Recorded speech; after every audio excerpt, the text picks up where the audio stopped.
We are so deep in the rainforest and jungles of Costa Rica that the closest electrical line is 10 kilometers away. So on the off-grid homestead, the most important thing for us is to have some sort of power. And we're getting all of our power from solar. Now, we're gonna kind of back up a little bit, but it's been 2 months now, and I've been monitoring this solar system, and today I'm gonna tell you the good, the bad, and the ugly about what's been happening with our solar system. Let's find out.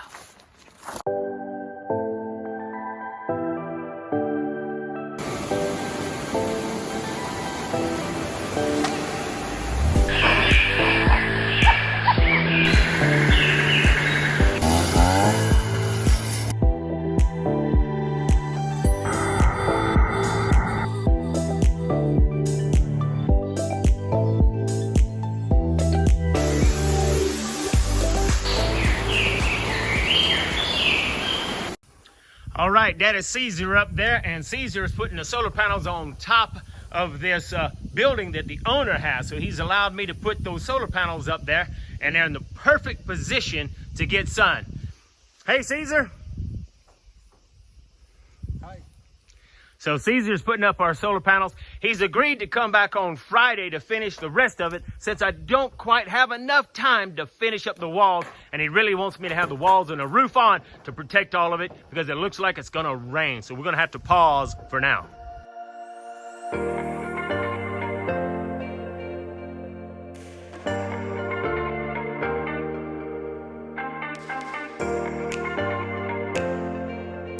The cloud forest of Costa Rica sure can paint some awesome views.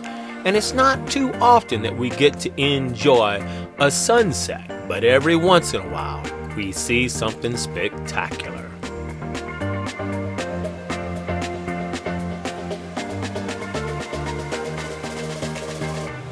All right, so as you can see, our solar installer is here, and he is installing everything that we need on the inside on that wooden wall, so that it can monitor the inverters, the chargers, and that way we will know what's happening in our solar system. The batteries will sit there on a battery rack, and so we got stuff going on right now.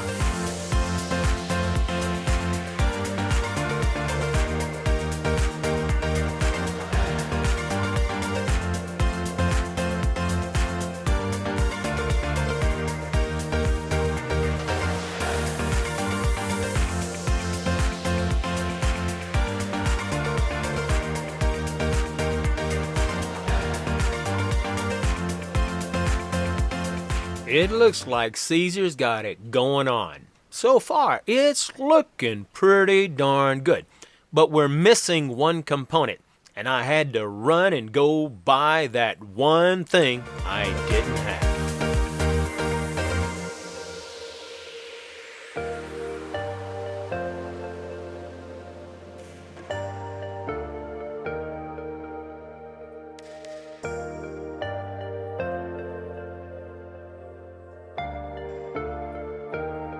Now today, our plans are to finish the installation of our solar system.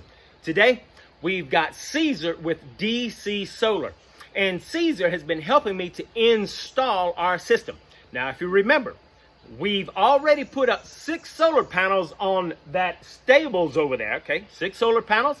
As you can see, we got 2 batteries. He has most of the system set up. However, I didn't have our breaker box. So in reality, we have power, we don't have any way to access it. So we can't get power until we install our breaker box. Is that right? Right, yeah. So when we put up the breaker box and then we put in some plugs, we can then plug in what we need and we'll have power from solar. Mm-hmm. Yeah. All right. So now what you're telling me, this solar system is a small one because it's for a small house. The more batteries you have, the more solar panels, the more power. Is that correct? Yeah, it's correct. But I think Cesar is a pretty good guy. We're going to find out when it's all said and done, how good is it? Let's get after it.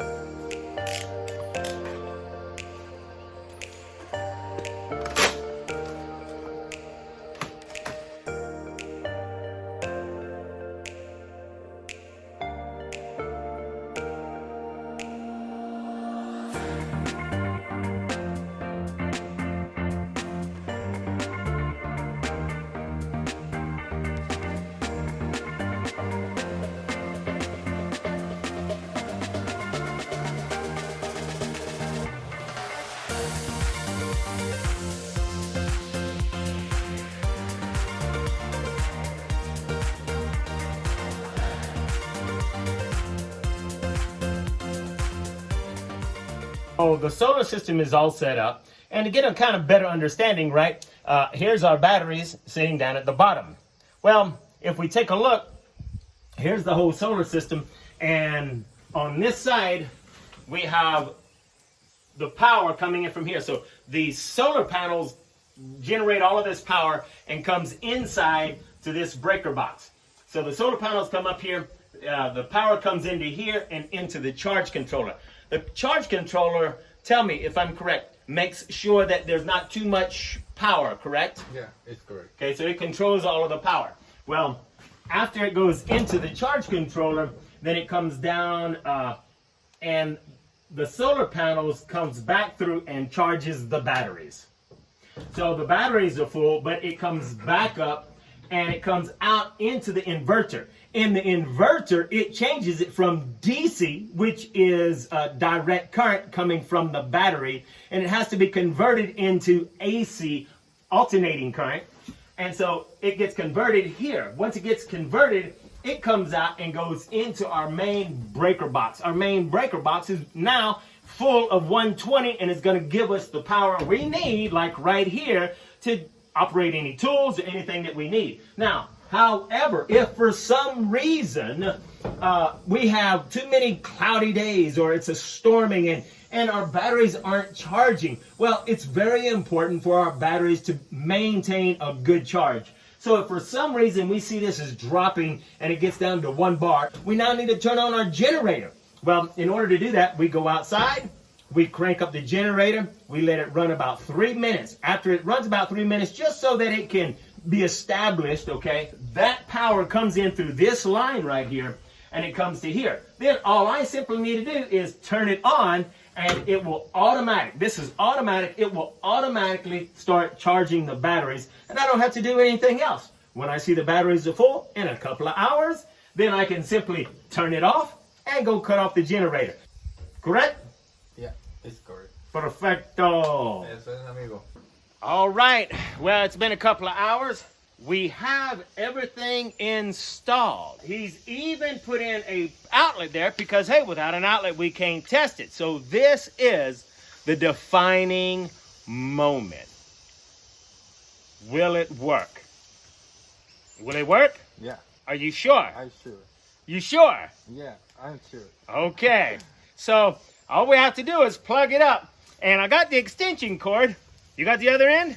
Got the extension cord? All right. Give me the power. Let's see. Let me All see. right. Wait. Let me see. Wait. Let me get out there. Wait. Okay, we are plugged in. Do we have power? Hey, we got power! It's alive!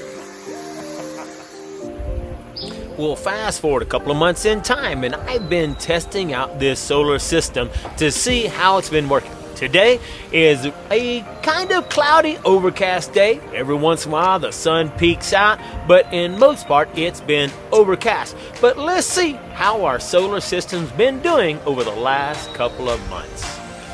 So if we take a look at the monitor, and I've been watching this as closely as possible. So let's quickly take a look at the panel, and I'm going to go to the solar panel. So right now it's showing that the solar panel is actually charging the batteries. It just went from 4 bars to 5, showing that we got 29 volts, okay, which is 20 amps right now. And it's kind of a cloudy day. And I've seen it go up as high as a little more than 30 amps, okay, showing 267 kilowatts. And see, 4 bars, and it's now at 5 bars, depending on whether it's sunny or cloudy, okay? And we've got 6 panels out there. And fortunately, with those 6 panels, I have hardly ever seen this thing drop below 3 bars, okay? Now, I watch it closely, you know, as I'm trying to learn the whole system. And right now, keep in mind, we have a deep freezer, a refrigerator, a couple of bulbs. We have a router, all of our computers. Rebecca's got her laptop, her monitor.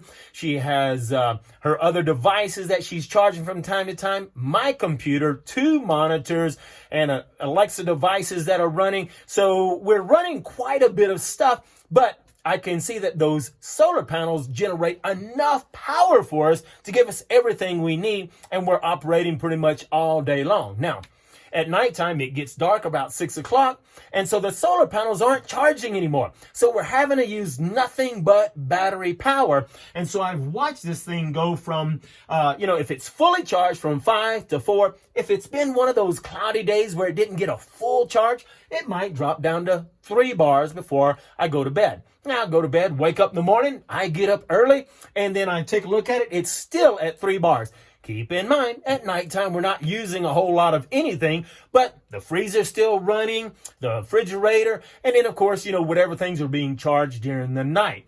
So right now, those 6 solar panels have been doing a phenomenal job, and those 2 big batteries, a great job of holding the power we need. Now, I get up in the morning. It's got 3 bars. As soon as the sun comes over the mountain, immediately it starts charging really, really quick. So let's just take a quick look. Right now, if I go back, there's this solar panels, 29 volts, 22.8 amps, 267 kilowatts, showing that the battery currently has 27.3 volts. Okay, that's great. Battery's at 24.5 amps. 32 degrees Celsius, and then it's showing load. Now, right now, it's showing no load, and that's because we're not drawing any load or DC current from this into DC appliances or DC things, okay? So we're not drawing any load from here. We're actually drawing load all from our inverter. So let's take a quick look again. So we're not drawing any load. And then it goes back showing the solar panels are charging everything up. At nighttime, instead of a sun icon, it shows a moon, and then it shows that there's nothing going there. Now, if we take a quick look over here, I mostly just monitor this little panel to see. Right now, it's telling me that the battery is supplying all of our appliances. So it goes from the battery, comes over here, converts it over here to all of our appliances. And right now it's showing 25% of 100. Not quite sure what that means. I think it's saying that we're only using 25 of its potential 100% power. So right now it just means we have plenty of power, I think. So it doesn't tell me a whole lot on this box that I understand, but it's important for me to know that, hey, it's taking all of our power from the battery to all of our appliances. Now, in the event that we get too many days where it's just a lot of rain or just not a lot of sun coverage, and I see that the batteries are dropping low, like I said, I've never seen them drop below 3 bars. But if it were to drop, then I can kick on the generator. So let's turn on that generator, and then we'll come back and see what that looks like.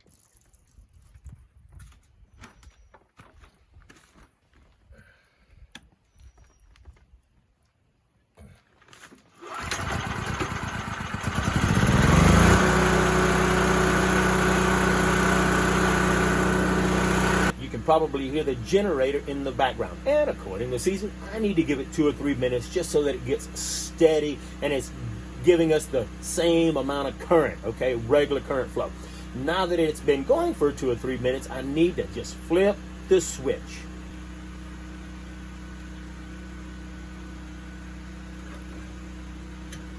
I flip that switch.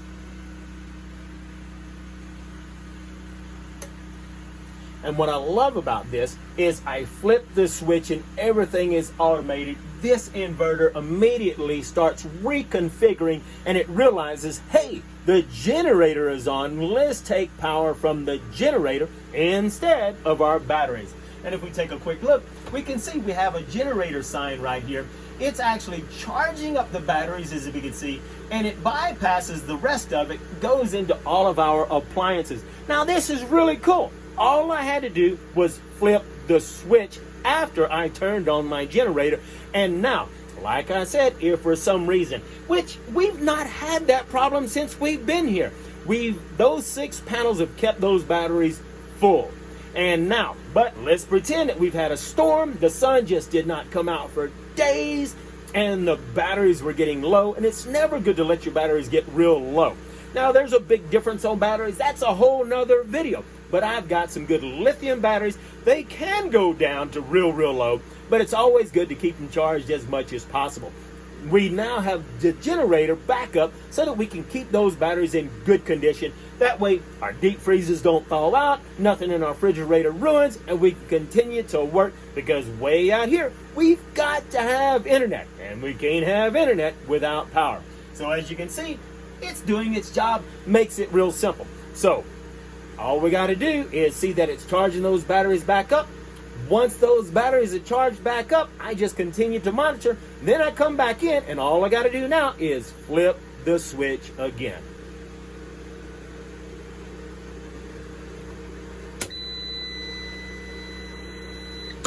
All right, I flipped that switch off, and obviously I need to go turn that generator off, but we can see it goes back into autopilot, and if we take a look at it, it's no longer taking any power from the generator. Obviously, it's getting all its power from the battery, and it's running all of our appliances, all of our equipment. So this thing is amazing. Even though this is a small off-grid system, we've got 2 really great batteries, we've got 6 solar panels. This system works on autopilot. If for some reason we don't have enough solar, we do have a backup generator. So this thing has been working great. In a total of 2 months, we've had one minor problem. And I don't know what caused the problem. I probably caused the problem. Who knows? But for some reason, some of the configurations changed in here, and the solar panels were doing its job, but for whatever reason, the batteries weren't getting the charge, and the batteries were getting lower and lower and lower, and I wasn't monitoring it like I was supposed to. All of a sudden, my power goes down right before a live, and we couldn't do the live. Well, I called Cesar. In just a couple of days, he was out here. Now, he had to travel all the way from San Jose, which was a total of 3 hours from San Jose to Buenos Aires, and then 2 more hours up the mountain. But he came out here, and it was guaranteed work. Didn't cost me anything. It only took him a few minutes to reconfigure the settings in this panel. We were back live with no problems, and those batteries charged in, I think, just a simple day of good full sun, and we were back up and running. So I can say that Cesar seems like he's going to be a great guy. He put together a great solar system. So if you are thinking about an off-grid system, or you just want some solar panels to offset your electricity costs, I would say check out the link below in the description. Contact Cesar. Get you some information about an off-grid system or a solar system for yourself. Hey, that's it for this video and this episode. If you enjoyed this information, give us a lot of thumbs up. Give us some likes. Make sure to subscribe so you can get more information as we go a little further and we talk more about the off-grid homestead in Costa Rica.